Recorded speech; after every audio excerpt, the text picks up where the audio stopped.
मित्रों, क्या आपने कभी सोचा है कि जब आप किसी दुख की घड़ी से गुजर रहे होते हैं, तब आपका ईश्वर कहाँ होता है? जब हमें लगता है कि इस भरी दुनिया में हम बिल्कुल अकेले हैं, कोई हमारी सहायता के लिए नहीं है, तब हमारा ईश्वर कहाँ होता है? बस ऐसा ही प्रश्न द्रौपदी ने एक दिन अकेले में कृष्ण से कर डाला। जी हाँ, युद्ध जीतने के बाद जब द्रौपदी ने श्री कृष्ण से यह सवाल पूछा कि हे गोविंद, जब दुशासन मेरा चीर हरण कर रहा था तब तुम कहाँ थे? इस प्रश्न का उत्तर तो हम सभी जानना चाहेंगे। जानने के लिए इस कहानी को अंत तक सुनिए, क्योंकि यह कहानी नहीं, हमारे सभी के जीवन का एक सत्य है। लेकिन आगे बढ़ने से पहले मित्रों, हमारी आपसे प्रार्थना है कि यदि आपको हमारे व्लॉग पसंद आ रहे हैं तो हमारे चैनल को सब्सक्राइब करिए और इस कहानी को अधिक से अधिक शेयर करिए और लाइक करिए। महाभारत का युद्ध समाप्त हो चुका था। पांडवों ने धर्म की स्थापना भी कर दी थी, लेकिन उनके हृदय में शांति नहीं थी। सभी पांडवों के चेहरे पर एक गहरी थकान और ग्लानि थी। उनकी मुट्ठियां बिची हुई थी, जैसे वे उस अतीत को पकड़कर मसल देना चाहते हों जिसे वे बदल ही नहीं सकते। सभी के हृदय में एक प्रश्न जो शूल की तरह हर पल चुभ रहा था, आज वह सारे बांध तोड़कर बाहर आने को तैयार था।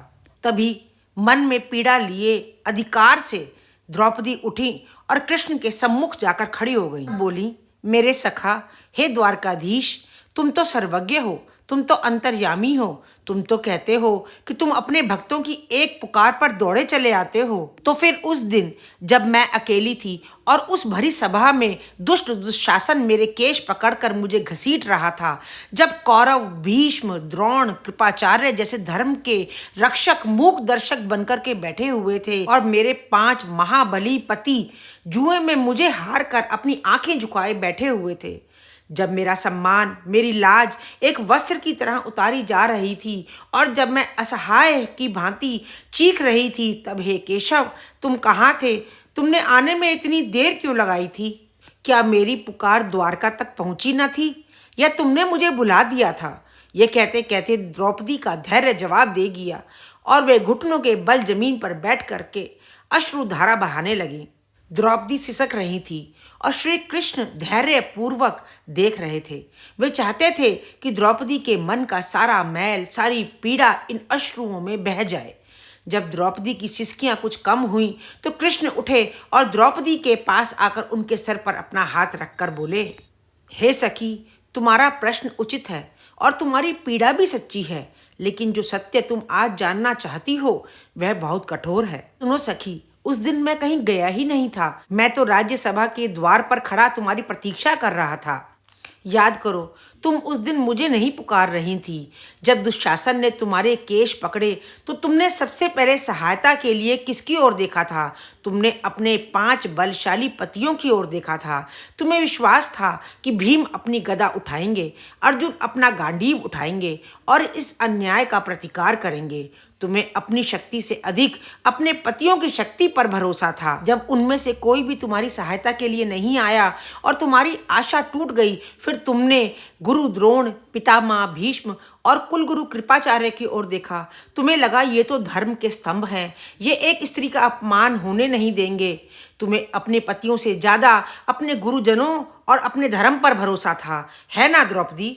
जब धर्म के इन ठेकेदारों ने भी अपनी आंखें फेर ली, तब तुमने क्या किया सखी? तब तुमने अपनी पूरी शक्ति से अपनी साड़ी के छोर को अपने हाथों और दांतों से पकड़ लिया और अपनी लाज बचाने के लिए संघर्ष करने लगी, क्योंकि तुम्हें अपनी शक्ति पर अभिमान था, है ना द्रौपदी? अब द्रौपदी चुप थी, क्योंकि कृष्ण जो कह रहे थे वो एक एक अक्षर सत्य था। तुमने कहा, मैं तुम्हारी लाज बचाने देर से आया। आता तो वो है जो वहां होता नहीं है, लेकिन मैं तो वहीं था।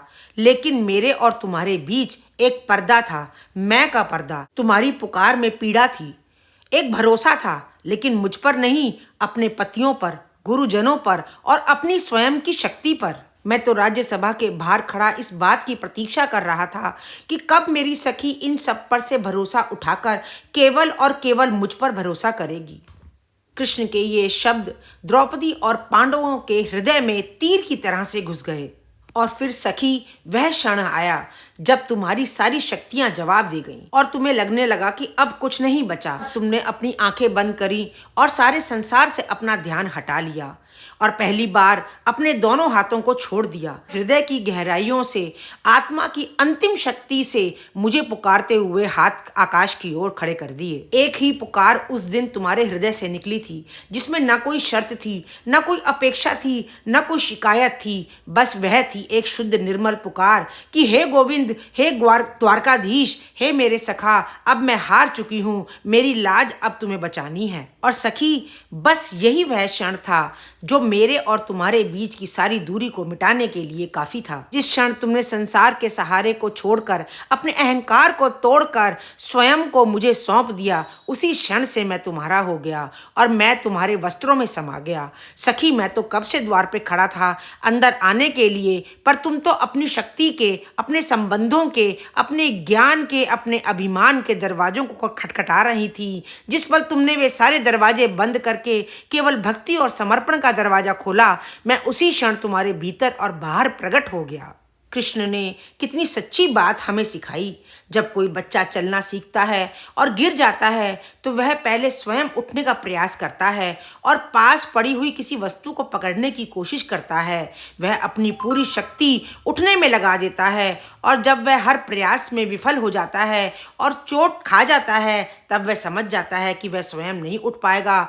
तब वह अपनी सामने खड़ी हुई माँ की ओर देखता है और हाथ फैलाकर रोते हुए उन्हें पुकारता है और माँ दौड़कर आती है, उसे अपनी छाती से लगा लेती है। मैं भी तो वही पिता हूँ सखी। मैं अपने हर बच्चे को पहले प्रयास करने का अवसर देता हूँ। मैं उसके कर्म के क्षेत्र में हस्तक्षेप नहीं करता। मैं चाहता हूँ कि वह अपनी शक्तियों को पहचाने, अपने संबंधों का मूल्य समझे।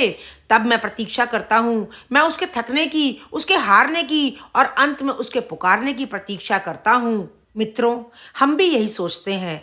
अपने पैसे के बल पर, अपने अधिकार के बल पर, अपनी ताकत के भरोसे हम सब कुछ कर लेंगे। हम भगवान को याद तो करते हैं, पर एक औपचारिकता की तरह। हमारा असली भरोसा तो अपनी ताकत पर ही होता है। कठिनाई के समय जब हमारी सारी शक्ति, हमारा पैसा, सारे संपर्क धरे के धरे रह जाते हैं, तब हमें भगवान की याद आती है। मित्रों, यदि आप भी इस बात से सहमत हैं तो इस व्लॉग को लाइक करें और अधिक से अधिक अपने दोस्तों और परिवारजनों के साथ में शेयर करें। कृष्ण का एक एक अक्षर बिल्कुल सत्य था। उसने न केवल पांडवों को बल्कि आने वाली हजारों पीढ़ियों की भक्ति और विश्वास की परिभाषा को हमेशा के लिए बदल के रख दिया। आज के व्लॉग में बस इतना ही। आपको यह पसंद आया हो तो कमेंट बॉक्स में राधे राधे लिख करके मुझे जताएं।